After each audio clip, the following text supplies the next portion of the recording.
pick and shovel in hand, dirt flying wild. Blood, sweat spilling, dreams of worth untold mile. Eyes fixed on them stones, a glint of gold fire burn. Clawing through the earth, tireless hearts won't return. Red dirt warriors chasing yellow gleam in the sun. Battered and bleeding, but we won't be done. For the families back home, hearts heavy with hope, through ragged dreams and rocky slopes. Mountains with my tales pass through the years.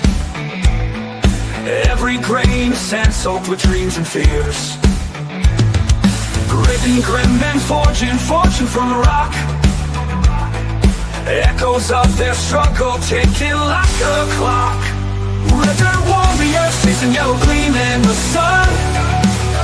Battered and bleeding, but we won't be done. For the families back home, hearts heavy with hope, through ragged dreams and rocky slopes.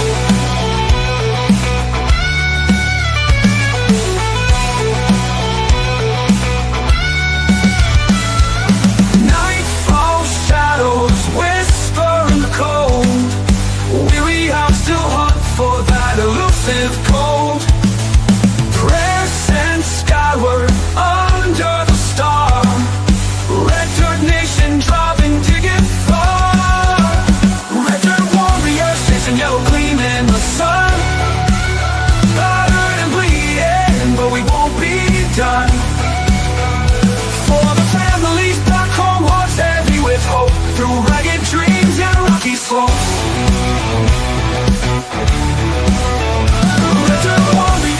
Yellow gleam in the sun. Battered and bleeding, but we won't be done. What's going on, everybody? Red Dirt going? Hey, how's it going, everybody? Thanks for coming, y'all. I'm 403 Prospector. That's Prospecting 406 Nick. We got 406 Miner. Our co-host tonight is Joey from the Bronx, Mr. Joe. There he is, Gold Eagle Prospecting. And then we got a special guest this week. He is the miner of 316 mining, and creator of Gold Rush, and Hoffman Family Gold. Legendary Todd Hoffman. Hey, how are you guys? Hey, there he is. How you doing, Todd? Good, man. This sounds pretty bad. If I shared that link on my Facebook stuff, can people click on it and get into our little feed here or no? I will send you a link right now so you can share it. That'd be awesome. Yeah. Hell yeah. So you guys, are you guys nervous, or what gold do today? Kind of took a hit. Yeah, somebody told me I have a thing going with the pizza guy down the block. I'm into gold. He's into when you say thing going, what do you mean? I mean, no wonder it gets free pizza. I always wonder why you got free pizza. He keeps on talking to me about Bitcoin, and Bitcoin went from like 77 up to 104, and gold has been it took a little dip today. It's around 32, 33, but he's that's the thing. I'm into gold. He's into Bitcoin, and he swears by that, and I'm going to stick by my gold, I think. Heck yeah. Because the Bitcoin isn't tangible. I can't hold it in my hand. I can't hold it in your Yep. What do you think about that, Todd? You into do you do anything? And I remember guys trying to get me to buy Bitcoin at $60, and then it went to, I remember when it went to $600, I was like, you guys are nuts. Yeah. I don't know, it makes me nervous. I do like I like the concept of it though. I really do. I mean, but what worries me about Bitcoin and all this stuff is that I'm watching the I'm studying quantum computing, and I think that someday there won't be any secrets, and that means there's really not going to be a lot of encryption and stuff that you're going to be able to, protect your keys for your Bitcoin. I honestly think that the Chinese are a lot farther ahead than we know. Well, And it can bust through all that 256 encryption, which is what your Bitcoin is encrypted with. I don't know.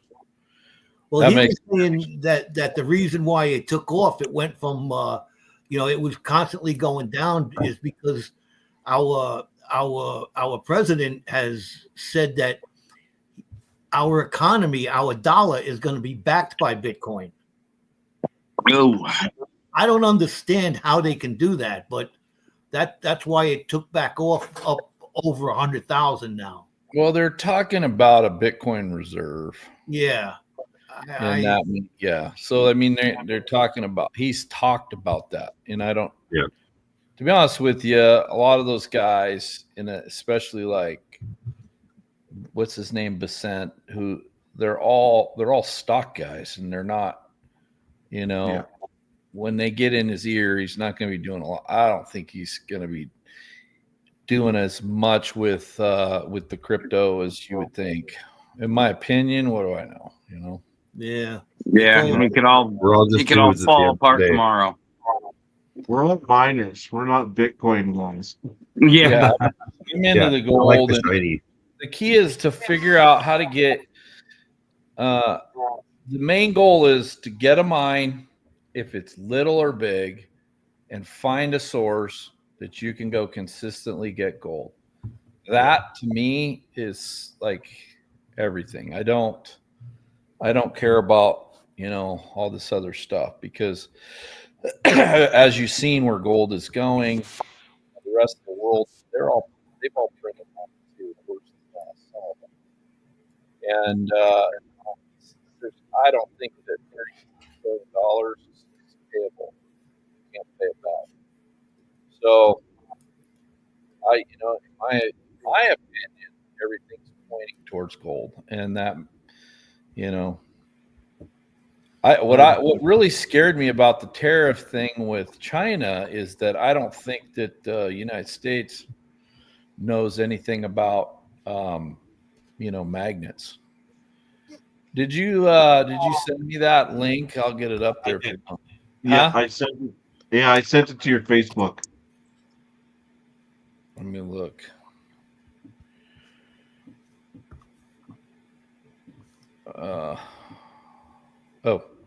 Well, I don't know. I can't find it right. Let me look over here. So what I was worried about was magnets. Okay. And that's, you got 120 magnets in every vehicle. So what happened in the early 2000s was the Chinese came in and bought. So I used to sell machines into the magnet industry. And so I watched all my clients, all my customers just literally pack up and leave, And so when you start seeing that kind of stuff, you're like, what's going to happen here? This is not good, And so I watched like one after another, every client go boom, boom, boom. And they would all get like a 1 to 2 year position in China. This is back when they were just kind of emerging, And so I watched all of my clients, disappear one after another. And then I'm like, this isn't good, because all the motors in every appliance, there's 120 magnets in your vehicle. Your ABS sensors are samarium cobalt magnets. Any actuator, anything like your little sensors, man, are all have magnets. There's even little garnet magnets in fiber optics. Well, when you have 90, what is it? 90, there's 90 4% or something made in China, or maybe 4 or 5% made in India. So when they decide to not give us magnets, we're in deep trouble. We're done. Well, that's one of the things I noticed. I was looking up rare earth elements, and throughout, if you take a global picture of the earth, the majority of it is found in China. Any place else on the earth, you're going to find a little bit, but not that much. But it's all concentrated over there in China. So they got a hold on the rare earth element. The thing is this: we have lots of rare earths in Canada and in the United States. We have a ton of rare earths in Nevada. Yes, we do. The problem isn't that. The problem is you got all this bureaucracy, and it takes 10 years to get a mine going. Yep. That's why Trump was he's trying to fast track all this bullshit so that you can get a mine put in play pretty fast. So that's the problem. But then again, all the guys that used to make magnets and knew how to make magnets are gone. Yeah. They're literally dead or gone. So they just my partner was one of the big magnet designers, and they're all gone. They're dead. They're gone. So even if we did want to press magnets again, it's we have a learning curve of probably 5 years to even start. Easy. And if we didn't have magnets, if they cut off our magnet supply, we'd be in deep. That's what I thought was going to happen, is they were going to cut off our magnet supply. So I seen that on a news feed about, they were saying something about magnets, and I was like, magnets, and now you kind of, Yeah, the rare earth. It's they're like powders, right? And they're pressed together in these presses, and sometimes they have to put a magnetic field through them while they're pressing these. Neodymium iron, which is like the high powered magnets now are. Then they need to be coated, and they're coated in a epoxy coating, and because air will break them down, and so after they're pressed, then you have to magnetize them. And I had a company that built the magnetizers that would zap these things and get them magnetic, because sometimes you have to put them in places you could not do that with them magnetized, or you'd lose a finger. We were actually at the factory. Joe was there, and a guy cut his finger off right in front of us. Wow. He had 2 rings together, right? 2 rings, and he was fiddling with it, and he went like this, and it hit his finger in there, and it just boop, right on the floor. Wow. Oh, gee. Straight off, man. That sounds terrible. Yeah. No, it was bad. So there's actually a neodymium project about 30 minutes away from our house here in Missoula. This thing is, somebody needs to be muted. Who is that? I don't know whose phone it is. I got a feeling it's Joe, don't you guys? It's always Joe. Is that the pizza guy calling? You know what I mean? The pizza guy calling. Nice. I'm double checking mine just to be sure. But all right. So, Todd, what you been up to since we last talked to you? So I have a mine. I've set at camp on a creek called Too Much Gold Creek, and it's about, I think, 5 miles long, 6 miles long. We're starting out where a guy had left off. He was booted out of there. We came in, cleaned it up. Andy our camps are always really tidy. He put a couple feet of rock over the camp parking lot, and I found some housing in Whitehorse. So I found like a 6 bedroom unit, and then a kitchen unit, and then we moved it in. I picked up a 670 Hitachi. It's a 150,000 pound machine, and the Holy Roller I moved in there last year after extracting myself out of Nome. And then I picked up that 670, had it hauled in. And then I picked up an old 460 that's still got some life left in it, I think. I put a final drive on that one. And then that 670, I think it might need a turbo. But overall, it's been pretty good gear. And then I'm going to pick up a loader, a dozer, and a couple rock trucks. And I think we'll be fully functioning gold mine. I got to build. I'm going to send Jack and Thurber up. They're going to build the cleanup room. And you guys are, if you're in the area, you guys are welcome to drop by. We're actually right off the highway, not far. Come say hi to those guys. And we'll be probably won't be sluicing until probably, I'm thinking maybe July, late July. So we'll have at least a month of stripping and kind of getting ready. Andy's already attacked it pretty hard. We're hoping to do a deal with Esco to get some Esco discount on some Esco teeth because they're very expensive, but they're very good product.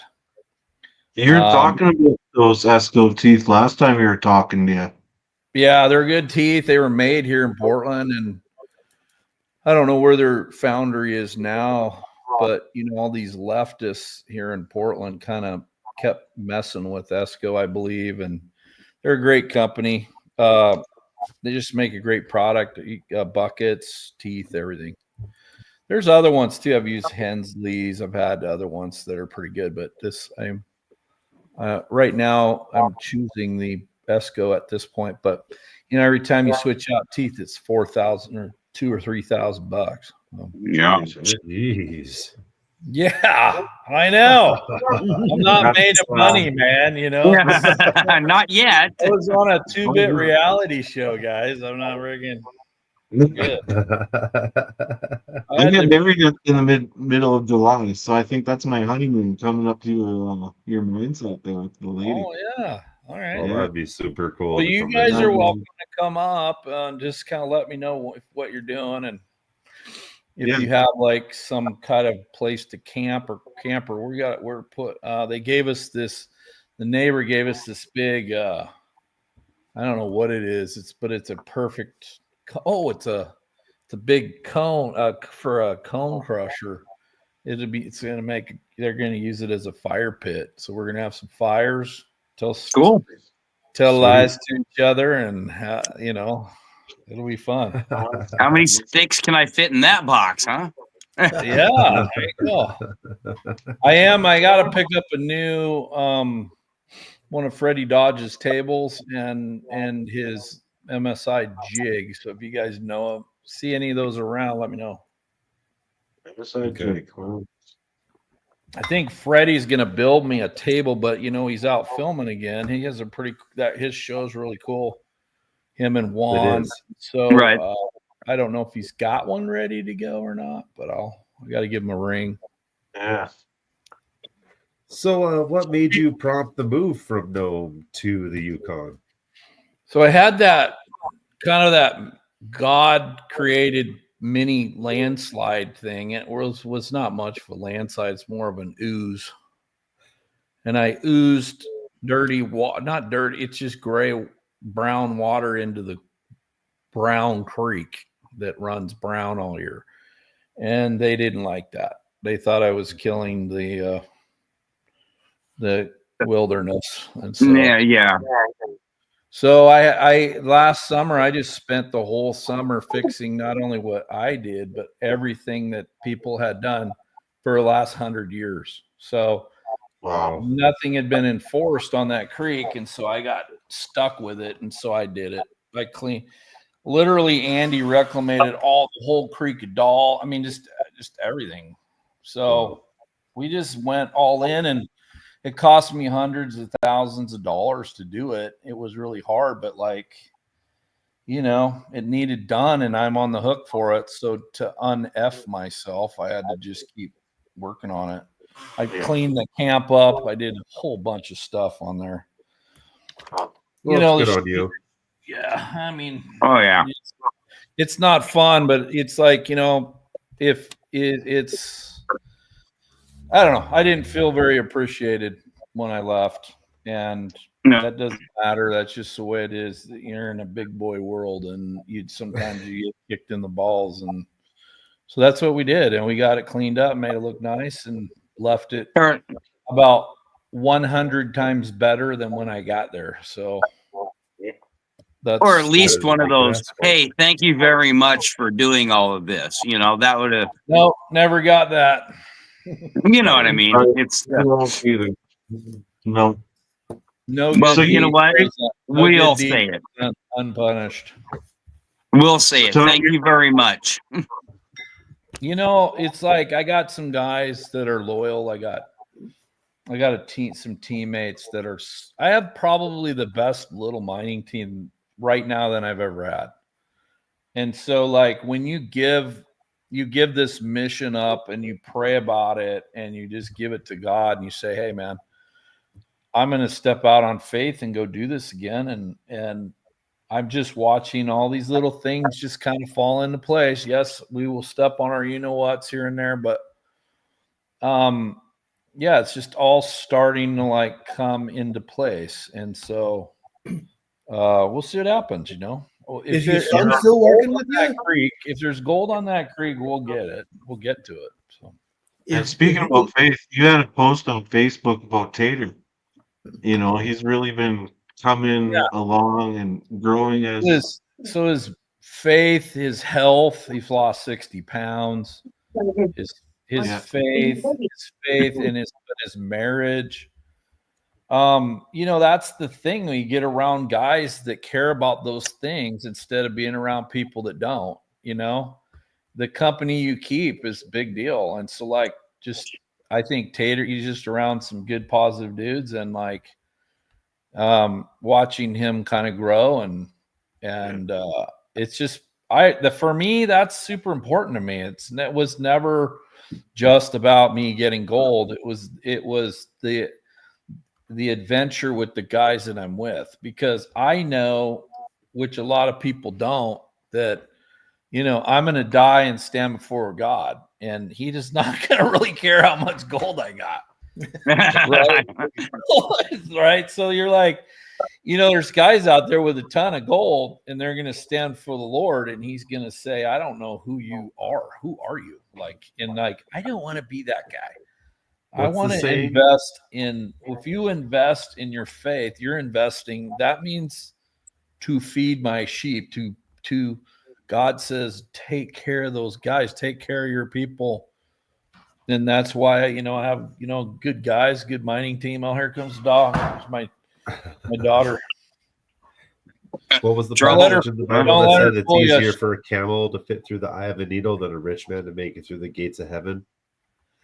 That's what it says, you know, and you know that verse. Have you guys heard that? Joe, you ever heard that one? Have I heard it? Yeah. I don't believe so. Nope. Tell him again, Nick. Tell him about It's that. easier for a camel to fit through the eye of a needle than it is for a rich man to make it through the gates of heaven. Oh yeah, I've heard that.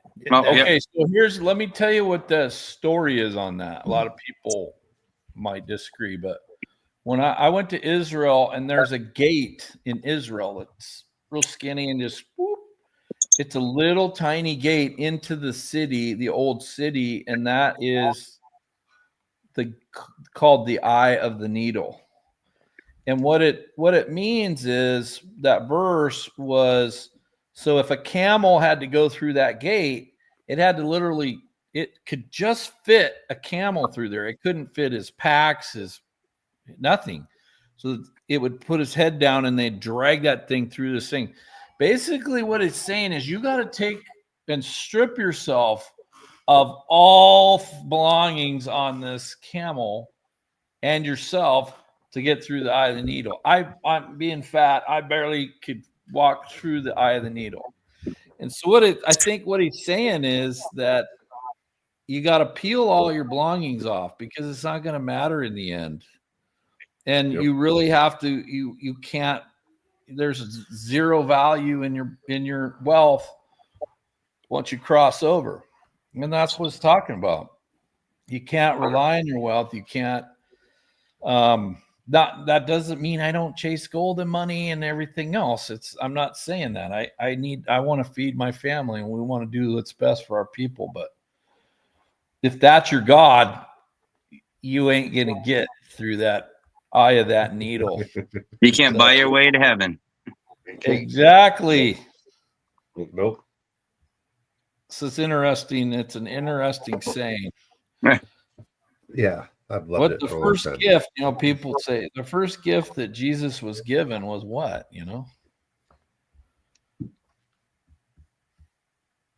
Gold. So Todd, as the creator of Gold Rush, how did you get the idea of Gold Rush, the TV show itself?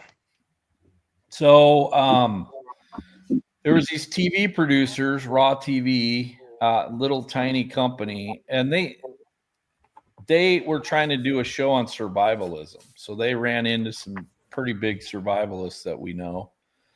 And he gave me their number and he said, dude, a real survivalist is never going to go on their show. I said, I know. That's a British guy's idea of trying to do great TV. Right. There's a joke out there in the TV world, mostly because I perpetuate it. But if you have a British accent, you're lying. Period. So I'll tell that to those guys. I tell them that, and I tell all my British TV guys that. They don't seem to dispute it with me too hard because they know. Oh man. So anyway, that's it, man. I got a hold of him, talked him in after many emails, talked him into shooting a teaser. Finally forced him to do it because I was going to leave.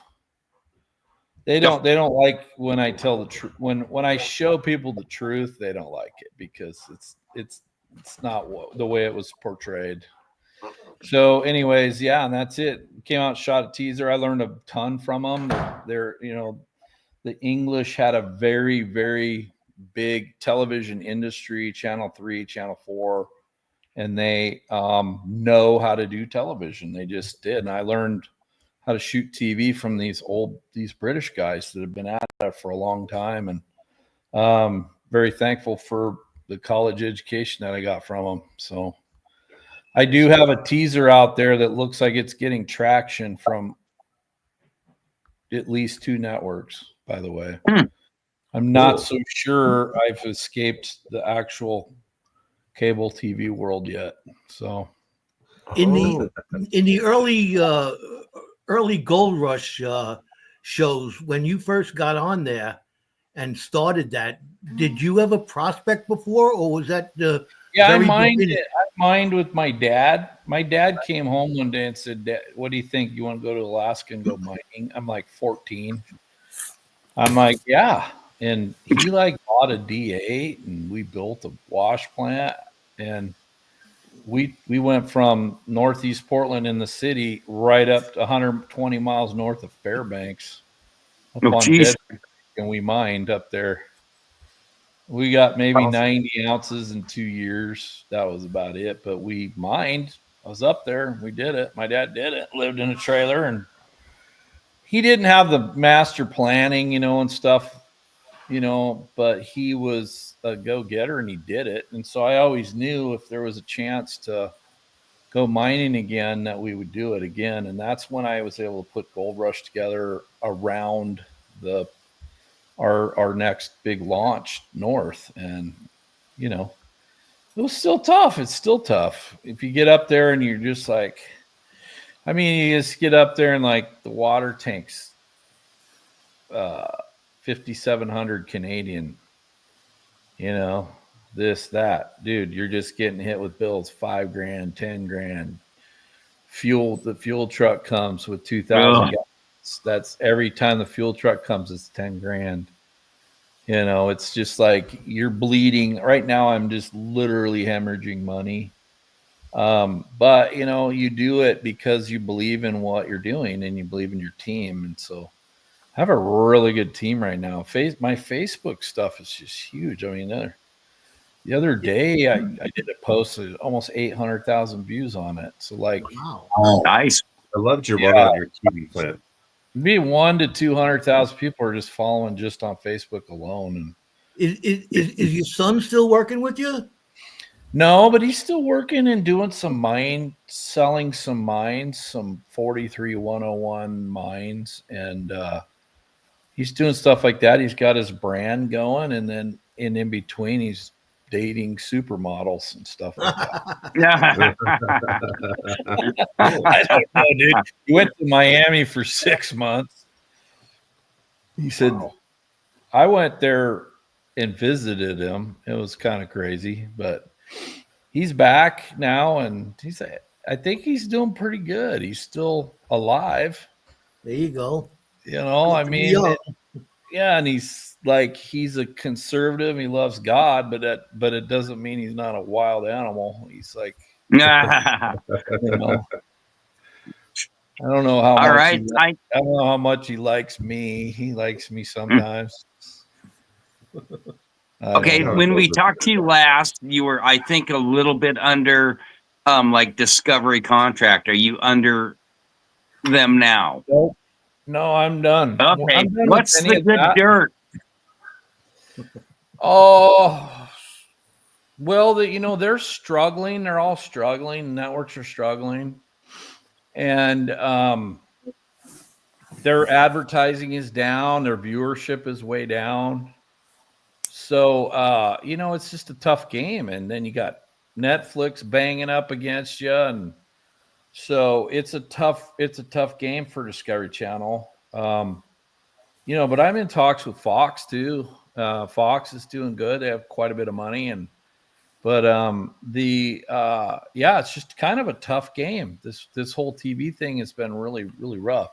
Movies in general, Hollywood is kind of in a mess, which a lot of it's fine.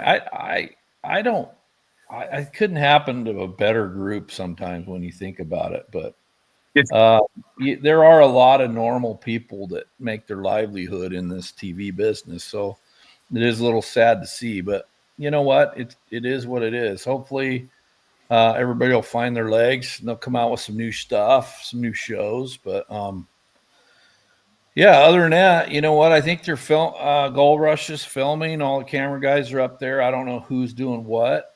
Freddie's filming. I don't know who's doing what, the rest of the guys, but Fred Lewis calls me here and there. I don't care what people say. He's a good dude. I don't care. The truth is you just meet with somebody and talk to them yourself. You'll find out, they're good dudes, who else? What else you want to know about in that world? So in the past, the 316 has been a real interesting dynamic. You got all like Dozier Dave and Trey and Thurber and stuff. But, we just talked about like you can't take the gold with you, right? So I heard that you're envisioning a sort of a new hybrid project where you're blending your mining expertise and your Christian faith to inspire viewers and promote reconciliation. Is that right? Sort of a kingdom. So. There's things that you're just never gonna, like Dave and I had a riff for a while, and he saw things one way, and I saw things another, and I thought about it, and I'm like, I wouldn't have done anything different. But you know what? Does that mean that Dave's not a good guy and I'm a bad guy, or I'm a good guy and no, it doesn't. I mean, I rode a lot of river with Dave Turin, and he's a good man, and he's got good, children, and like he's done amazing things. But Trey's not a bad guy either. He's a rough animal, the guy that punched Dave out. No. So like there's fights, and I would love to see reconciliation and a lot of that stuff. But some stuff you have to just say, hey, I forgive Dave, or Dave has to forgive me. That doesn't mean like we got to get together and cry it out. I mean, there's going to be head-butted no matter what. I tried to reconcile a little bit with some of those early guys like Dorsey. He got mad at me. There's just, you lose a lot of lot of friends in the reality world. You add TV onto things and everything gets weird, you know. So it just gets weird. But you know what, dude? I mean, I'm not perfect, and definitely, if there's something I need to apologize for, I try to do that. You know, if I can, I would like to do that. But yeah, all that. But you know what? It's just water under the bridge. Everybody needs to just get over it. If there's any rifts, you know. So Yeah. Yeah, that's kind of how I look at it. Okay. Well, So As far as my faith, I'm gonna be filming up there. I don't even care if it's, you know what, people don't care if it's iPhones. I was even thinking about using those Meta glasses and try to do some live streaming and stuff. Oh, wow. I don't know if people embrace that, but I have 4 Starlinks already at the mine. I have Starlinks in the excavators and stuff. Andy could with Meta glasses right now could sit there and stream live to you guys on how he's digging the creek, how he's doing it. Oh, that'd be cool. Yeah, I mean that might be nobody's doing that, right? So No. That's new. Maybe we need to rethink this a little bit. But I definitely want to go up. I want to figure out how to make some money at it to hire some teammates to film it, but maybe there's just not a lot of money in that type of streaming. I don't know how to do it very well. I mean, we could charge us. We all work cheap over here. We all work cheap. Yeah. You guys all retired? What are you doing? No, we can move. No, I'm a carpenter. I'm not retired, but I'm cheap. Are we talking pizza guy cheap, or what are we talking? Hey, I'm a welder. Does that help? Maybe. I'm probably going to bring a guy that can film and that we can really put the pieces together so everybody can see what we're doing step by step. I want to go through the numbers, what it's cost me, the paperwork, the creeks. I have a mine owner that's kind of an interesting guy that I really like. He's got a cool little family and I don't know. I feel like something's gonna happen, something special is gonna happen, but I don't know. You know, I really want to film and I want people to know about our faith before we croak, you know. I know my dad does and I do too, right? Well, the viewer would like to see those details, you know, the stuff behind the scenes, the smaller things you don't get to see normally on these shows where they're like, well, we showed you that like 10 years ago. Why do you care anymore? Yeah. Those are the things we liked when you guys were on the show, when you guys were pushing it. Oh, yeah. Taught us how to do this. Well, let's rethink this thing and let's bring this back to basics, because I mean, I literally have between 1 and 200,000 people following these stupid videos that I'm putting up, and they're dumb videos. They're not that big. That video with Esco is 800 or 900,000 right now, like putting teeth on, but they're different looking teeth, and people are like, huh, right? That's so like, cool. Let's talk about the like today. That video that Tater sent me is very interesting. I mean, not a lot of people haven't seen a turbo sitting on the shelf, right? I'm gonna see if I can find it. Can I share? Can you have me share or no? Is that something? Yeah, I would wear a pair of Meta glasses and show people how to structural weld, or you know. Hell yeah. Yeah, I mean that's the kind of thing that I think guys like. Let's take this back to the things that we want to do and show people instead of so much of the bullshit, you know, and you know, show them here, watch the puddle wiggle, you know, make it move this way and hold it here for. Oh yeah. There's a lot to it, man. There's a lot to welding. I got my welding endorsement in college. I was an underwater welder for 10 years. Well, you didn't want to do it above water. Well, underwater sounded more fun, and I made money. Nothing better than electricity and water. Can I share it? Let's see. How do I do this? Present. Yeah, present. All right, I'll be right back. Where are you going?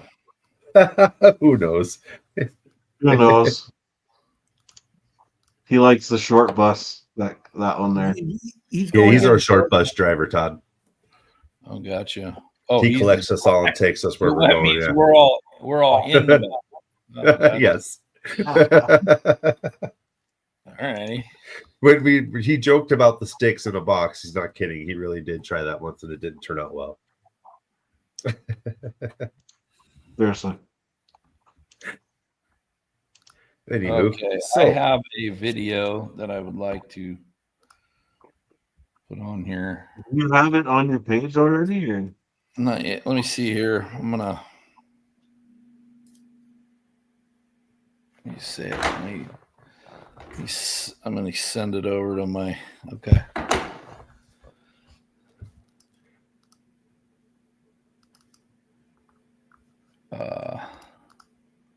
Here it is. Yeah. Does Todd have any gold coins? Yeah, the only one I can see is your feeder, and I'm trying. Can you see this? Can you see this? No. Go to present and share screen. Okay. Unhook the rod to the. And then click on the video when it comes up This there. is not actuating fully either direction. It's kind of interesting. Hang on. After getting it apart and looking at it, it's my I hear determination. Sandra. I was able to free it up with using oil. So he if you look at this thing, I'll show you in a second. Let me get it. Slop, where it's worn out, where it rides. And it was finding it Super interesting. penetrating oil to get this to move freely again. I'm afraid when it dries out, then it will just start binding again because of the amount of play in it. Having it free now, this fix might work for a day, might work for a week, might work for a month. And yeah, I heard that when I was making a run for the creek, and the sluice box got me. Or do I share this? Present this video file. How do I do it? How do you share your screen on here? So you gotta go. When you hit the share screen, you should see. I don't know where the share screen button is. It should be at the bottom when you hit present. Do you see the present at the bottom? Yeah. Okay, here we go. Share screen. I'm always nervous doing this. Okay, this one right here. Well, I'll remove you right away if anything else comes up. Okay, you see this? Can you guys see that? Yeah. Yeah. There we go. Yep. Now we got it. Okay, that's the turbo out of a 670. So 670 Hitachi. And if you look at this ring right here, let's go. Let's play it. Can you hear this? The 670 Hitachi is running an engine code. The engine code determined was a variable geometry turbo issue. Unhooked the rod to the actuator and determined that this was not actuating fully either direction. After getting it apart and looking at it, it's my determination. I was able to free it up with using oil, penetrating oil. But the determination, I believe, is what we've got is slop, worn out, Yeah. and then it was binding it up because it took penetrating oil to get this to move freely again. I'm afraid when it dries out, then it will just start binding again because of the amount of play in it. Having it free now, this fix might work for a day, might work for a week, might work for a month, but the inevitability is that we are going to have to either replace a complete turbo or, if possible, replace just the hot side, the actuator section of this thing. Wow. So I will make a couple phone calls and look into that. What do you think of that? Oh, that's Looks awesome. That expensive. was cool. Yeah, so that's a turbo on a 670, boys. There. So that's what's happening. That just happened about 2 hours ago. What is time? Is Ouch. 3 hours ago. A new one, 7,000. And yeah, that was going to be my next question is what's the price tag on one of them now? So a final drive on a 460 is 18,000. I found a used one for 9,000 US. I called my boys over at Portland Tractor, and they literally they sent me one. It's already heading north for $5,000. Oh, Wow. Nice. Wow. Yeah. So a lot of it is going to be relationships and things like that. It's fun when you can travel back across bridges that you don't burn, right? So Right. like I got a buddy up there. My team stayed with him. They've stayed with him until about 4 days ago. So they've been up there almost 3 weeks or a month, staying 3 guys at his house. And we're friends, and I don't have a lot of friends. So to have a man like that, to have like people like that, they know we're going to carry our weight. He had some things to fix. My guys worked on it, but it's like just being a trustworthy, person is nice. And so you do your best to try to have, so I'm able to come back into the Yukon, and I still have a lot of good connections up there. So anyways, that's it. So that we're going to replace that. Now, that same guy says, hey, why don't you borrow my D8? I mean, how many people will loan you a D8? Yeah. Just right out of the blue. Just, hey, here. Not many. Yeah. So so I'm gonna take this D8 and I'm gonna see if it's heavy enough. It's an 8L. It's a D8L dozer cat. An 8L is a little bit bigger than a normal 8. And so hopefully it's got the weight, and it can pull a ripper up through that little creek that we're working on. I think a D10 is too big, but an 8 might do the trick just for these little creeks, because it's kind of tight. You're only 50, 60 feet wide. Think about it. You're just stripping, just a little pace streak, and you're just going up along the creek. And so it's not permafrost or any of that. It's been frozen since the flood. Oh, hard. Okay. But that's right in that mud too. You'll find mammoth tusks and other things. So, oh, awesome! I was just going to ask if one of the oldest things you've ever found was mammoth tusks or mammoth. Dude, I found something really weird in Nome. Not this last summer, the summer before. We found a caribou antler that was so deep. So you got all that frozen mud, so probably 12 feet of that. And it was down in the gravels. So It got washed in there during the Great Flood. And then all that mud settled on top. And because the water canopy wasn't there anymore, you had a flash freeze come down from the north. And so you had, but we found that caribou antler was a very, very, very old caribou. Wow. And I was hoping to get it carbon dated, but I couldn't get anybody to do that, but it was deep.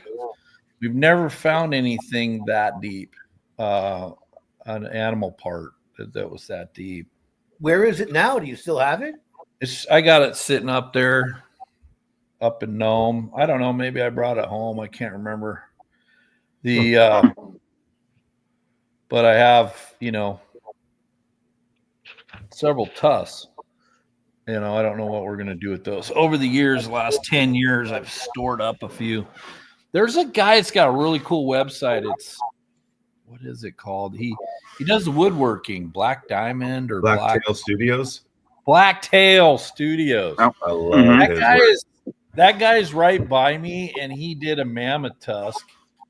Yep. So I've been kind of texting back and forth with the guy, and I'm thinking maybe he goes, well, it's got to be a bigger payoff for the audience than the last tusk I did.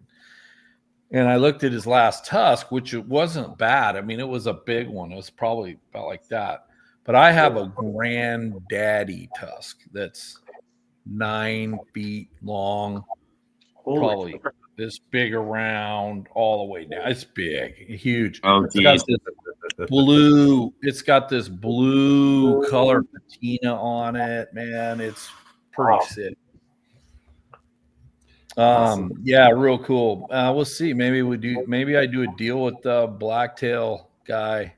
I love how he does TV and the stuff he says is like, if you don't like that, you can F right off. Like he just kind of like matter of fact, you can tell the guy's super smart, right? I don't know. I've never hung out with him, but like you could tell he's like pretty gifted at what he does. Fun to watch, you know. Yeah, that's why he's got good videos. Subscribers. Yeah. He's right here too. There's a lot of guys out here that do this stuff. Yeah, I mean it's a popular area of the Pacific Northwest and all. Yeah. So anyways, what else cooking, guys? Well, lots of stuff. Oh. No, but there's a lot of us out here who we like to do this, but we don't know how to maybe grow it from here, or maybe we want to grow it from here. So what advice or where would you tell somebody to start if they wanted to? So like I have a little wash plant right here in my yard. It's a 4-foot trommel. It'll do 40 yards an hour. Right. I would get together with your guys and start putting your gear together. Yeah. And then you're gonna need an excavator. You're gonna need some stuff, right? But if you want to go up north, there's land up there. If you want to go up there, or if you want to stay local too, or you can just stay super small. I mean, just depends on what you want to do. But I always seem to keep crawling. The size I have now, like 4 or 5 guys, that's just perfect. Like I don't want to ever go big. But my wash plant will do whatever you can throw at it. Like I can do 300 yards an hour. I can't manage 300 yards an hour. I can manage 200 yards an hour. Right. So, that's the thing. It's the prep, the strip, knowing how to move the dirt. We've just done it so much. And you guys are welcome to come up. Yeah, when we get going, you guys are welcome to come up and see like how we scratch the payout. If you look at the 2 buckets that we will have a cleanup bucket that's got a flat edge on it. So we're scratching it flat, Right. The way Andy keeps the cut tidy, and that way we move the payout to the plant. And how Dakota runs a plant. Dakota will watch the hydraulic ripples and the poundage, the water poundage on the hydraulic nugget traps, which are way superior to sluice boxes. I don't care what anybody says. They're just hands down. There's a new design in town, and like one of the guys shared with me how to build them, and that was it for me. Once I built them and put them in, that was it, dude. I use a sluice box only at the end of those. In case something goes wrong with those, I still have a sluice box to catch any gold at the end. A little bit of sluice at the end. Was that a Freddie Dodge idea? No, no, it's not. This is Yukon guys. It's like picture like a half pipe, right? And a water bar, a square tube, but turned diamond shape down so here's your water trough, like think about like an 8-inch trough, right? Okay. Yeah, the water at the top of that water bar is welded a little riffle, like a riffle coming off. Yeah. You have a square tube with the riffle coming off. So Jeez, man. what's that? Along the bottom of the tube, the water tube, every couple inches, you have a hole drilled and alternating. And so in that trough, you have water that's being injected down into the bottom of that. Oh. And so the material comes up over that riffle that's on the water bar, comes on the back side of that. It hits that back side of that nugget trap, and all it is just loose rock. Right. And dude, it catches that first one catches 90% of all your gold. Oh, God. And at the end, you have a valve. So think about doing cleanup. You pull the water bar out and you wash all that first riffle right out of nozzle at the end. Instead of getting your sluice box, taking your riffles out, pulling the carpets. You don't have carpets. Right. You don't need any of that. And so like it is the water that you're injecting in needs to be fairly decent clean. And it needs to be about 5 to 7 pounds of water. So you have little gauges, you have a water manifold. And once you figure all that out, it's like these nugget traps are like far, far, far, far superior to sluice boxes. Wow. How many of those would you have on? Do you have gold? I have 3 rows of those. 3 rows. All of one of my 16 feet across or something like that. Oh wow. Yeah. Is that then I put my sluice box after that, and I don't change it out.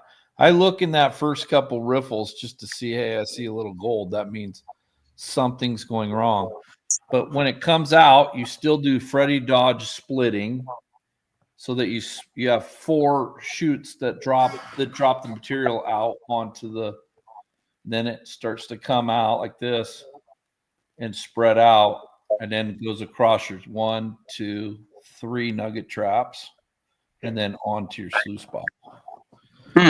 Once I get rolling and everything, I'll have in-depth videos of all this, and plus, if you guys ever get up there, you can come watch and that'd be cool. check it out. Yeah. So Nice.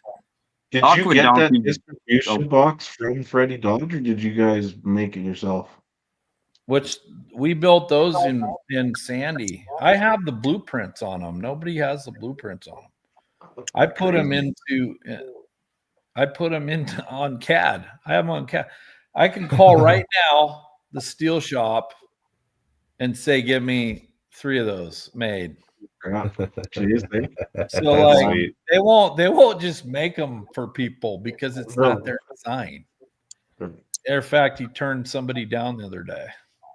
Oh, wow. There you go. Yeah. They called me. Hey, can I said, let me think about it. One of our viewers is asking, what is the largest piece of gold you've ever found? And do you have any that you can show? I don't have any gold sitting right here, but I sold the biggest probably nugget I can't, maybe 1/3 of an ounce. Oh. I did have that big potato nugget. That one I sold to my buddy, wanted it from Dragonfire Tools. He has the potato. He's in possession of it now, and it's almost a 9-ounce banger. Big old Wonker. Cool. Wow. Huh? Full size. Yeah, it's big. Yeah. You carry that around to show people and stuff, but I mean, I don't know. I think, plus I'm building a mine and I got to put all the money into that and trying to keep everybody fed and somehow try to stay married in the middle of the thing. Yeah. We got another person in chat. Have you ever considered selling some pay dirt? You know what? I think, this place that we're going to, I would never sell pay dirt unless it was really good. So this place I'm going to right now, that Too Much Gold Creek, I think I could do that if some people wanted it. Oh, sure. Okay. Would you sell you guys come like up a and guaranteed amount or just unsearched pay dirt? it's up to you guys. Whatever would be best. No. You're the one selling it. It's your product, man. I've never sold pay dirt. You tell me. Well, I mean, everybody likes pay dirt in general. Obviously people like seeded pay dirt, but unsearched stuff too, even if as long as it's not super expensive, they'll buy it. People always love the thrill of the hunt. Yeah. I would. You got some there. What is that? Whose is that? This is from Kayla Johansson on Whitewater. She has pay dirt. Oh yeah. Yep. Doe, the blue doe or the Peking doe. Peking doe. So how much was that bag of dirt? Well, I believe it's I bought it maybe a year ago. The price has gone up significantly, but this was like maybe $75, and it's guaranteed maybe a half a gram of gold in there. There's other ones. This is a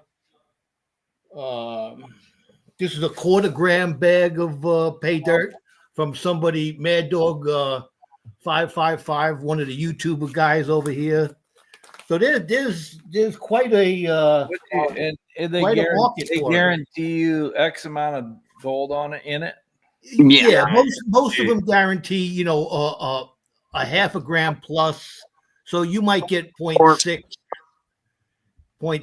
of a gram, which is and then a lot of people on YouTube do the ROIs, the return on the investment. So if it costs you $75, you get 89% ROI, which is pretty good, because none of us are going to get rich basement panning. It's just a hobby.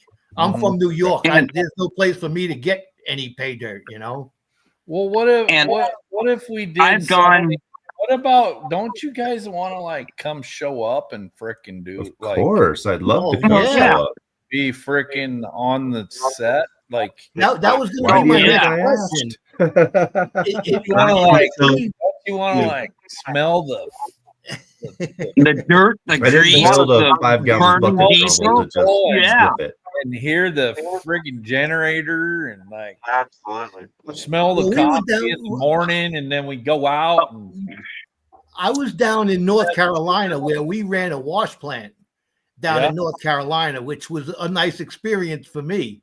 You know, but that was going to be my next question. If we flew up there to Alaska, we would just have to fly into Dawson, and you're right there. That's not too bad. It's not really nice. It's really nice. You could fly. Why don't you guys all brainstorm a way that we can make money at this for everybody, but not charge too much where it's not possible. We want to make people's dreams come true, but I can't have 100 people. We got to kind of have this kind of an organized situation, but organized chaos. Well, Nick up there at the top has done his own pay dirts, and he's pretty good at it. Gold panning events through the Rock Club here. I'm the president of our Gold Club, so I'm always organizing with people. And where are you out of, Nick? Again, I'm in Montana, in Western Montana. Okay, cool. Yep. Yeah. Well, I mean, I live about 2 miles from him. There's a couple ways to do this. You got to fly to Whitehorse, and they always get you in there at night so that they make you stay in one of their hotels. And then the morning, but there's guys that I know that you can rent a truck. And you can just land, get in your truck, and drive, to Dawson. We're literally close enough where a guy could stay in a hotel and then come to the mine for the day. I've never been this close to town. I mean, I can see a power pole running by. Shit, we camp. But you can't see us. You can't see our camp, and you can't see us. We're up in the hills. but we're not too far away in case you want to get. I mean, we're literally 10 minutes from getting gas. There's actually one of those card lock pumps at the Dempster corner, and you can get fuel for your truck. Oh, wow. Nice. That's nice. But anyways, Sounds it's some got a brainstorming cool needed. it's got a cool camp, and we've spent some money on it. Yeah, I mean, maybe there's an opportunity. I'm open to whatever, man. I want to reach people. I want to meet people. I want to do whatever I can. And even though it's not like some big old fancy bullshit, it's like I'm not in that phase of my life anymore. I never cared that much about it to begin with. So to be honest with you. Yeah, I like the money, and I extracted as much out of them as I could. But since the last time we had the interview with you, me and Travis have been kicking around the idea with the open invitation to come up there to your camp, and we've been talking about it, and it seems more feasible now. Yeah, well, especially when I kind of know where I'm going to be plunked down for a while. There is a mine that's on my list, and it is super remote. It's big, super remote. I got it tied up, but I'll even bring you. That's going to be a lot harder to get to. It's 150 miles from Dawson, so that's float plane. No, you can drive there, but the road needs to be fixed to get in there. It's that hold my drink and watch this kind of road. Yeah, it's like yeah, that's a rough spot there. But this mine here, we might be here for a while, so it might be. You know what? It's like once I start get the plant set up and I start getting gold, then I'm going to be like, okay, right, here we go. And then once you get things figured out, then it gets fun because there's like 10 miles, 12 miles of this stuff right there. So, and if you've looked at our yard, we have a lot of room. We could take in some visitors and stuff like that. But it needs to be done in like maybe somebody like you guys or like a Nick that can kind of like somebody that's good at organizing. I'm a horrible yeah, me too. I'm not a great. I haven't talked to guys in my wedding. These two. Since they were above me. I'm not a good pal, man.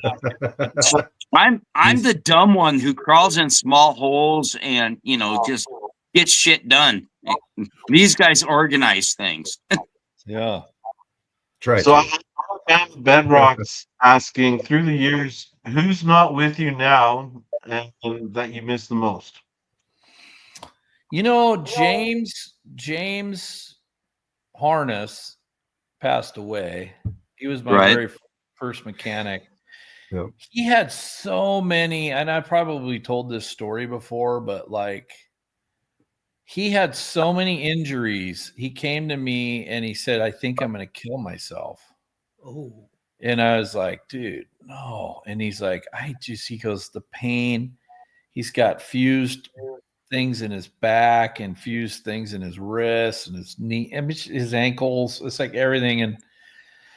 And so I said, well, I'm going to do this TV show, and why don't you go with me? And I said, why don't we just get you all liquored up and get you drugged up? I mean, I didn't know what else to do. Because he literally, the only way to get through his day was to drink a fifth of Evan Williams and Jack Daniels and pills and his prescription pills. Wow.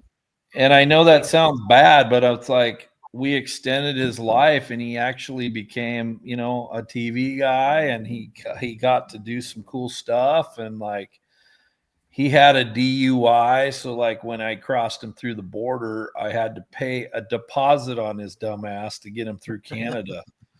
So I had to pay $3,000 to get him into Canada, and I had to make sure that he left or I'd lose my money.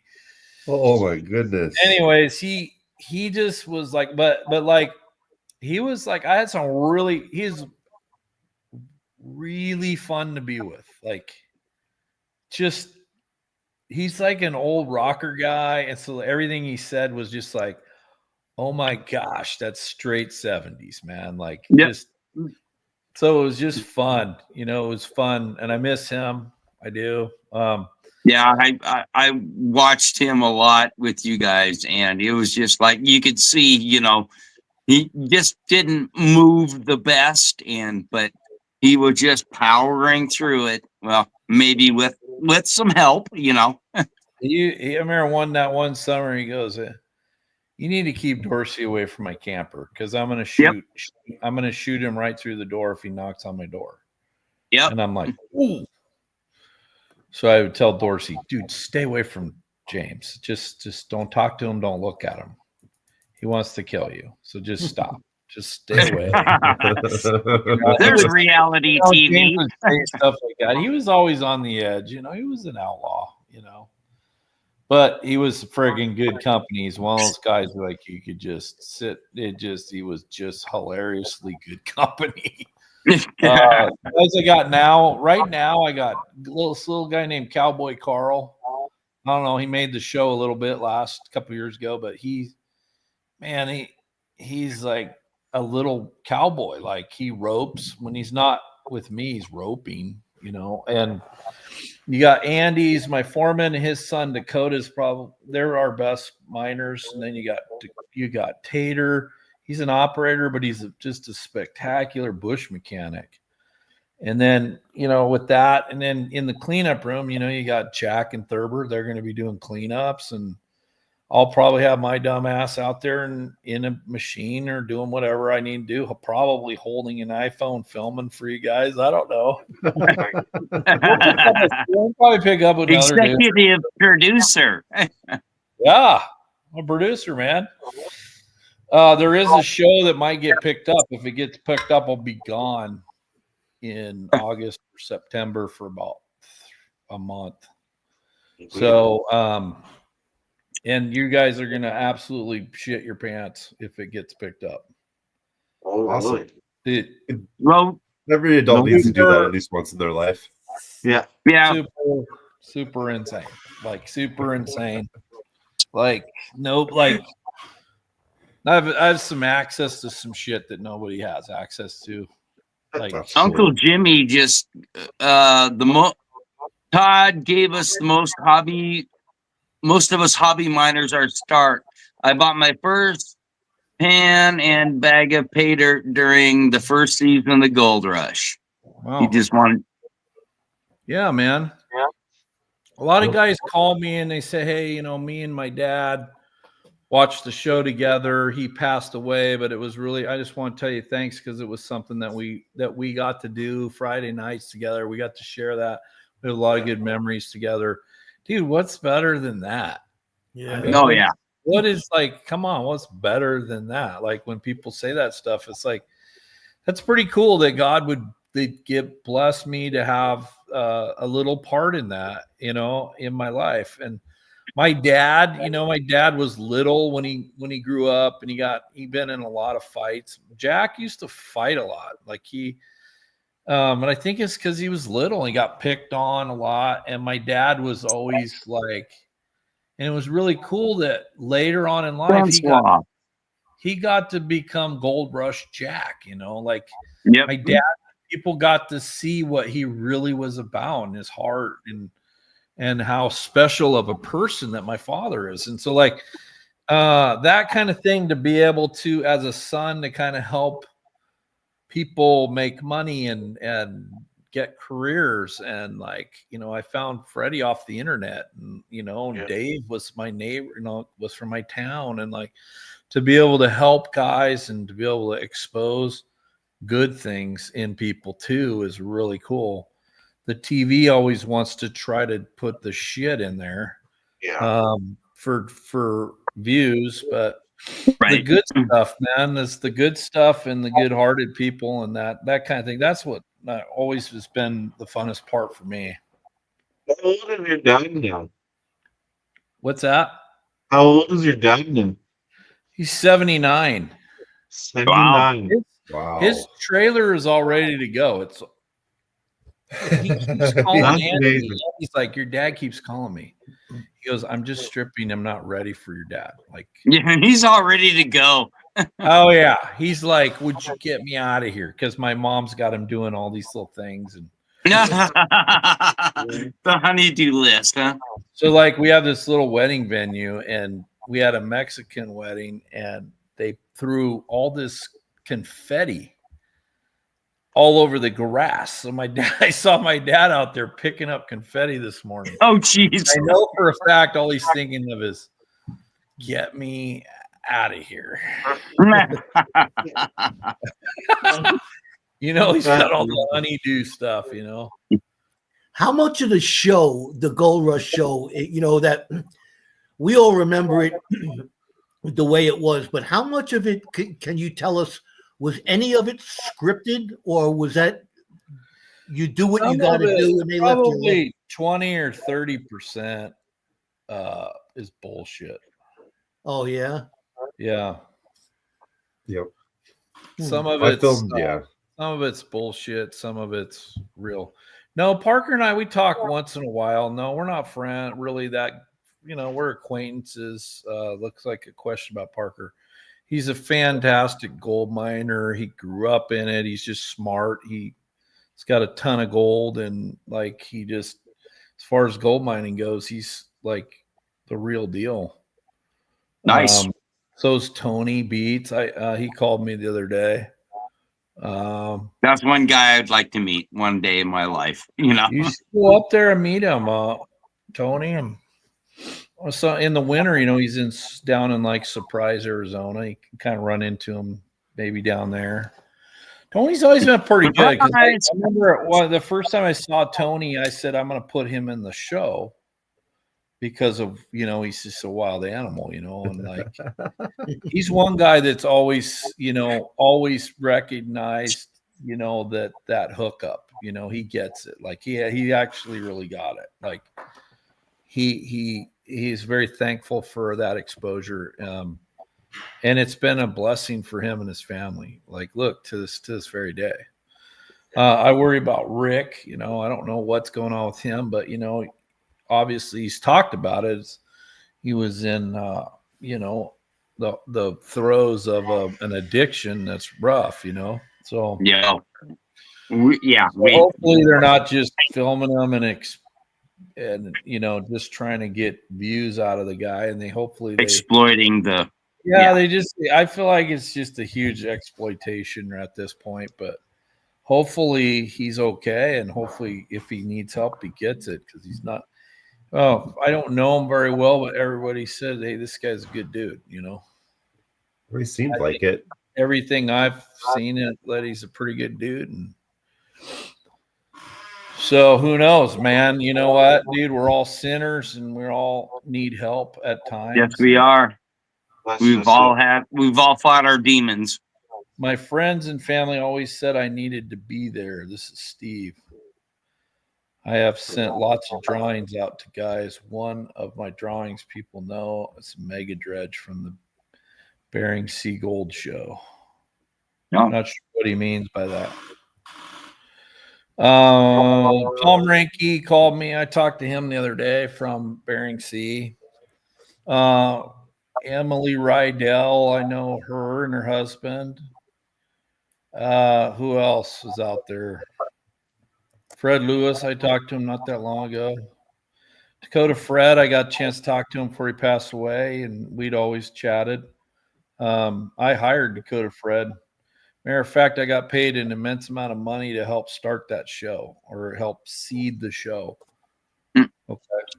Hundreds. Okay, well, here we go with like Bering Sea Gold. Why didn't you or your mining company, what is it, 413 Mining, go up and dredge in the Bering Sea? I was just wondering. So far, the guys that are getting the gold are the guys that have the underwater crawlers. I don't want to put their name on here, but I know a couple of them. And then there's another guy that went up there. His name's Rudy. he's not on the show, but he just dropped a straight pipe down, just like they dredge in the jungle. He dropped just a straight pipe straight down, and it just goes right along the bottom and sucks Just it right wiggling the boat around. Rocks about like this, pulls him up through this steel pipe. Unbelievable. That's wild. And he does pretty good.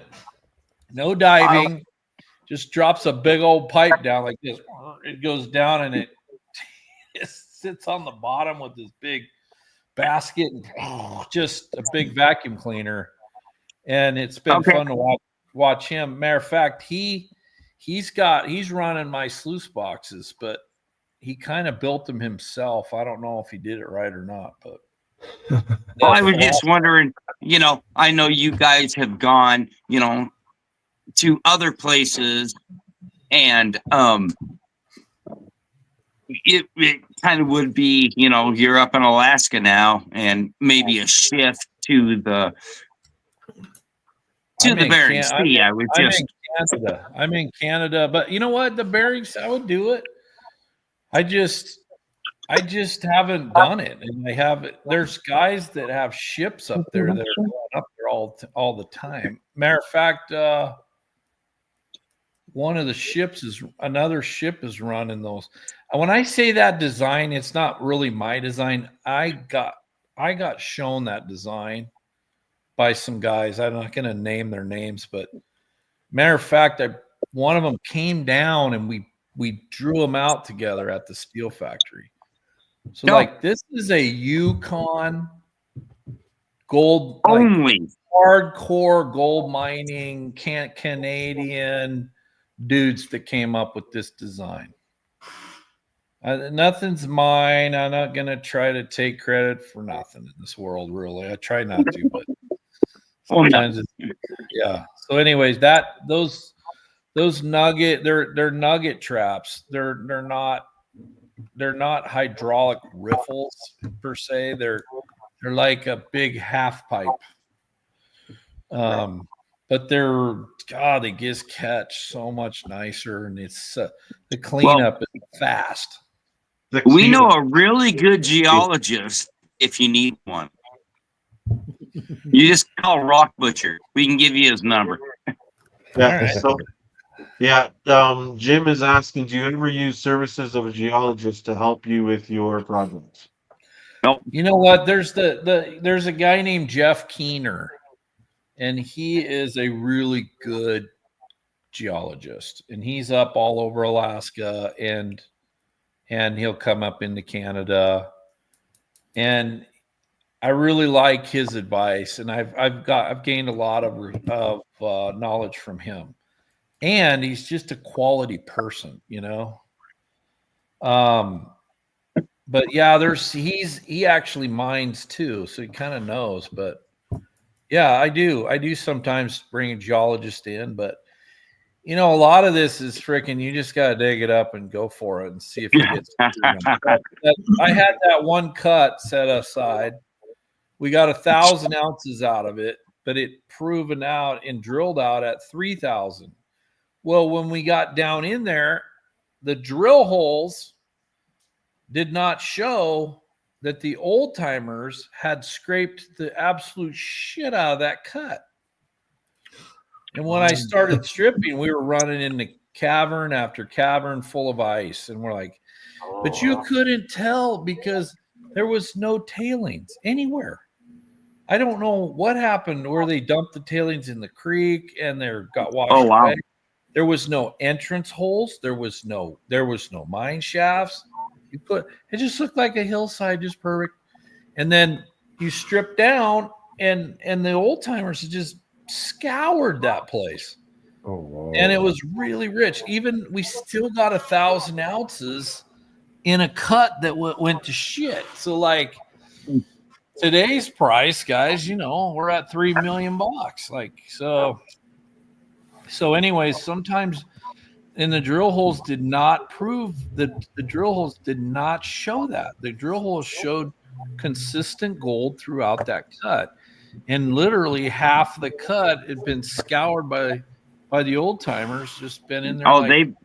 they found the best spots and beat you to them. They really did, man. They just hammered them, and we were finding all kinds of stuff. So that changed our overburden pile. So you go from dirt that was sitting in a pile to dirt that had ice content, so much ice that when I did get this anomaly, this hot weather, that's what helped cause this this ooze into the creek.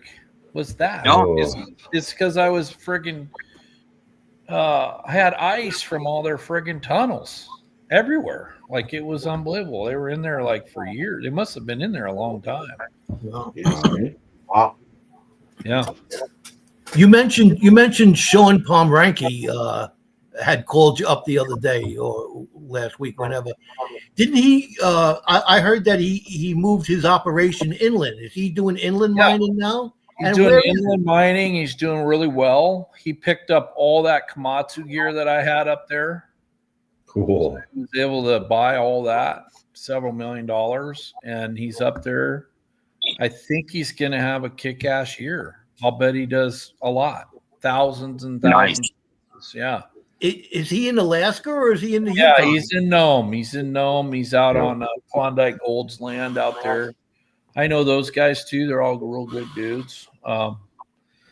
Yeah, so he's out there going at it, and I know he's got a couple big old 475 stripping, and maybe two of them, maybe three. I don't know, but I'll bet he's gonna have like his biggest season he's ever had. I'll bet you he has it this year. Wow. Yeah, I'll bet he has 5 to 7,000 ounces. Who knows? Holy. We got Brian Well here in the chat from Bering Sea Gold. All right. Says Todd was hey, Brian. Vernon's boat. Sorry about the yawn. Brian, yeah. And Vernon's a good friend of mine. And yeah, Brian's there. And when I went on there, their boat was kind of listing a little bit. It was kind of like, and I was like, only a little water. It'll be fine. Maybe, I don't know. I remember I was going, Dad, you want to get on there? And he goes, nope. I'm going to stay up there on the dock, he says. We went down there and had a good time with those guys. Good dudes. They're fun. Yeah, they are. We had Vernon up here about a month ago. Yeah, and he was funny. Yeah, he was hilarious. He was really funny. He was just great. You remember when he fought that Scott, got in a fight with that Scott Meisterheim? Oh yeah. Oh yeah. Scott hit him in the head with that glass. Yeah. Yep. Dude, Vernon was pissed. Vernon wasn't taking any shit, dude. No. This guy's about half his age. He didn't care. Vernon's like, you want to fight? Yeah, that was funny. No, I really like Vernon. Matter of fact, he called me the other day. I was at a wedding. I don't know what something's happening. I don't know if something's going on. I don't know if they got canceled or they're going. What'd you guys hear? Anything? You'd have to talk to Brian. He knows a little more. He's boat guy for Discovery. I know that Gold Rush Whitewater is canceled after this season, but yeah. I'll tell you what, man. When I went in there, and I didn't want to go over those cables that first year or two, and I flew down in there in a helicopter, and that guy, it was like this, the canyon walls, and he just brought that helicopter straight down, and we basically had one ski in the creek, and our blades felt like we were right off the cliff edges, you know. And I took my son. I think I had Hudson, my other son, with me. And I had to go in there and film and kind of help seed the show. But Hudson was like, I was like, dude, we are in big danger doing this. So we there had you some go. old military pilot, and he wasn't playing. He got us in and out of there real good. So Oh, those old military. I flew. When I got out of high school, I fought fire, and those old helitac guys were like Vietnam vet helicopter pilots, and they'd fly over to a cliff and set one skid down on and say, "Get out." And you're like, no, get out. I'm on a timer. Let's go. did he just tell you to get out, and then, or just, Everyone. Everyone except for the co-pilot. Get out. Throw your gear and let's go. Get that guy out of here. Get out. We're not Go listening. stick your thumb out. Yeah. So Brian's saying there's no filming this summer, and it's on hiatus for now. Okay. Wow. So there you go. Okay. Bummer. Sounds So, good. is there anything you like to do besides gold prospecting and the other minerals you like to go find? I really wanted to go get some diamonds, and then I almost went to Africa. My buddy had a diamond mine, a placer diamond mine, and he was starting to get some pretty good diamonds out of it. And I sent two of my guys on my team over there to film a teaser, and I never got the show greenlit, but yeah, man, it was really cool because they were getting green diamonds, and like it's kind of fun. It's almost similar, but when you have, I have De Beers 20 minutes from my house knocking out 10 karat jewelry grade diamonds in a machine. So Right. like, it's like, it kind of takes all the allure out of it for me if they're being made down the street, So it's different. That kind of took the fun out of it for diamonds for me, but that's about it. I'd love to get another, like a rare earth. I'd love to get a magnet factory going again, but yeah, I don't know. I just like the gold and trying to stay married and trying to be a good dad. I still got my daughter. She walked by in her jujitsu outfit. She'll choke you out. Yeah. Twice a day she hits jujitsu. She's all over it. You want to be their dad? Come on.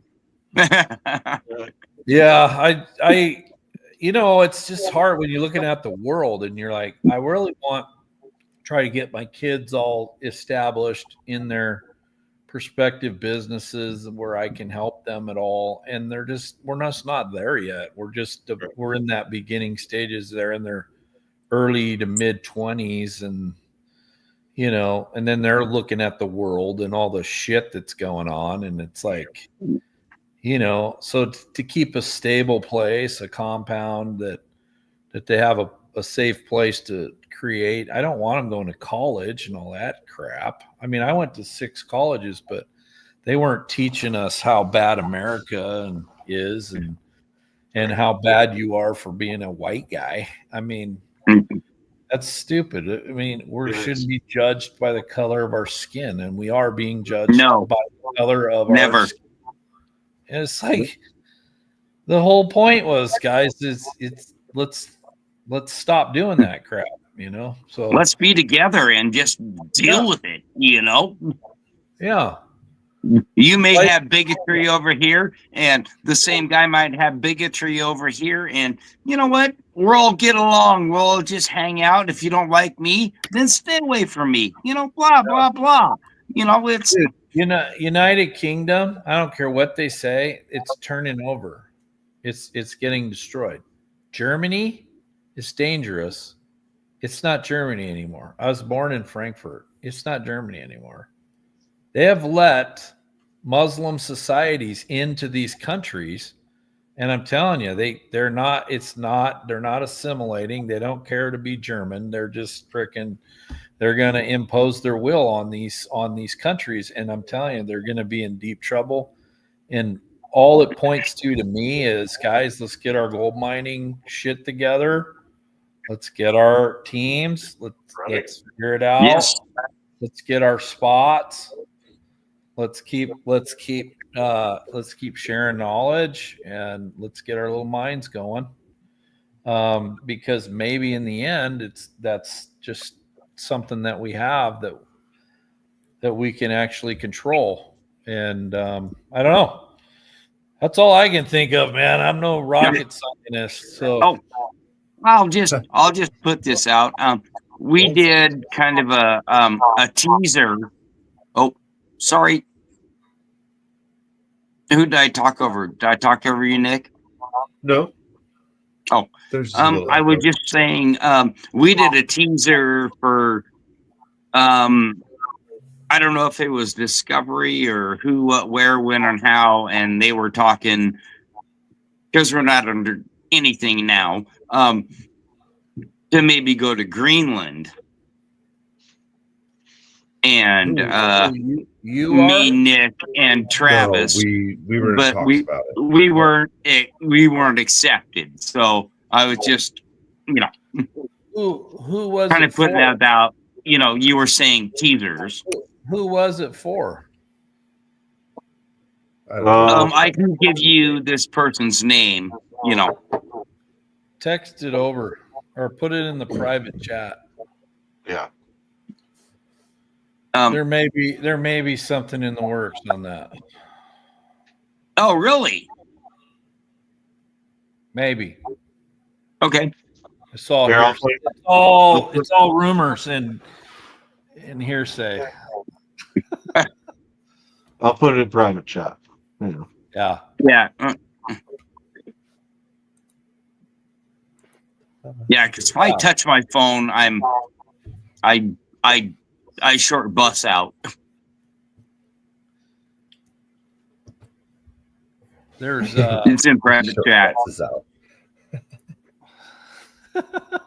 Is that really the name of his media company? Yeah, it really is. Yeah. Yep. That's what we've dealt with. And do they have anything out? Do they have any other? I don't think so, man. I don't know. So. I used to play video games with a guy named Solid Snake. Nope. For like 2 years. You guys remember the Quake and Doom? Do you guys? Yeah. Oh yeah. Oh yeah. And then the early Counter-Strike days. Yeah. Counter-Strike was so fun. I got a gaming computer here because my son plays Counter-Strike, and he's trying to get me into it again. And I'm like, mouse and keyboard, and I'm thinking, and I'm like, I can get glimpses of like how I used to move. Yeah, and remember it. And now I'm like, oh, my brain and my hand died, and my brain is like, maybe I'm too old. I mean, I don't know. I shot a few guys the other night, but I'm trying to do stuff with my son that he likes to do, and I'm trying to get out of my own little world, your comfort zone. Yeah. My bands, we're practicing, we're playing at the Sandy Mountain Festival and trying to sing for over an hour straight is tricky, because some of the songs I sing are like, I picked these songs that were hard and I'm like, geez, and then singing them live and several of them in a row. So like I drink certain teas when I'm singing, and then I'm getting tips from real singers because I'm not a real live singer, but I've done it maybe 5 times live. And so like what genre is your band? What's that? What genre is your band? Like rock or my band's called Sandy Mule. You can see it on all the streaming, and then you can punch my name in on YouTube. So it's kind of rocky, kind of 90s rock, and then every once in a while I'll throw in like I sang like I Can Only Imagine, or I sing Sound of Silence, or but then I have years ago I sang an Aussie song, with Close My Eyes Forever with Lita Ford. Lita Ford. Yeah, and I brought in this Heidi Grisham, and she sang Lita Ford's part. And like, I said, listen, I'm going to sing this song, but I need to find the female part. And the first girl I brought in couldn't do it. And like, I'm singing with her. I'm like, nope, I can't do this. She can't carry her weight on this, her part. And like, so then I got in Heidi Grisham, and she killed it. Like, like Lita Ford came to town and asked her to open for her. Oh, so, wow. Like, so she and I closed my eyes for her. We made that and shot the video, and it's like got 8 or 9 million downloads. Oh, wow. Yeah. So is your stuff free to download? Or okay. I was just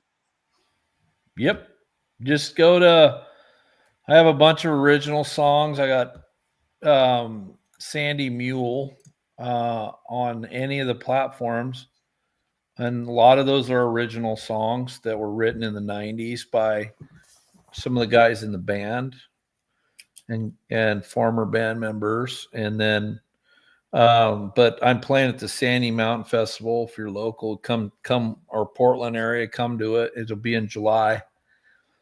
Soon as I do that, I don't know if I'm going to be up north before that, or probably, and then come home for that. I don't know, or just go right up right after that. And then I want to film our first cleanups. I want to film setting the plan up, just lay out the creek. I got my drone up there. So drone the creek so that you guys can see how we're going to pull the pay. Andy will explain how we're going to truck it down to the plant, how we're going to run the plant, where we're going to put the plant. We're going to have water issues. We're going to have issues, right? cool. Yeah, there's just going to be, it's tight quarters, man. So we're talking a little creek. But if we can get good at these little tight creeks, that's, then you're going to kill it. I have millions. I have 100 miles of that shit that's offered to me. Nice. The big boys want these bigger pieces that have big paydays, whereas we can pick our way along, and get these creeks to have like that are tricky. And Andy's such a technical operator that he can see it. He sees it, and we've just made good moves, and we've made so many mistakes that you learn from everything you do. So like, I've seen him, we've done haul outs in places I didn't think a truck could fit. We back a truck in there, and he's able to get the pay in there. And we've pulled out hundreds and hundreds and hundreds of ounces out of these tight little creeks. And he's just learned. He's learned a lot about mining in these little creeks. And so if those are what's being offered to us, and maybe we don't need the big dozer play, the D11 play, maybe we can deal with several years of these, smaller creeks. It's cheaper to mine. Maybe we just sit down there at Leota and Too Much Gold and pick our way along. But it costs a lot less to run too. It really would. Dang, I damn near can get a drop off the power line for the camp too, which would be I'll climb a power pole. I ain't scared. All right, fellas, we good. Until next time, let me know, and then we'll get a little bit farther along. Think about we'll get in touch, and we'll talk about a bunch of stuff together. Yeah, maybe you guys can organize something, and we can start doing some trips up. Once I feel good, and I'm like, I don't want you guys to show up and we're not kicking ass, right? It'll be a lot funner when you see gold coming across the table. You know what I mean? It's just going to be it'll be an experience that you're going to want to be part of, and sitting around the fire with Jack and Thurber. These are like guys that are 1 in a million, man. So That would be great, Yeah. man. Some guys I want Bucket list tell you just to now. see a mine site. That's a so that'd dream be come sweet. true, man. For us. Yeah, well, why don't we figure it out? Because I'm sure there's more guys like you guys that want to Oh do yeah, this. We got to and do it even- in a normal way. Right.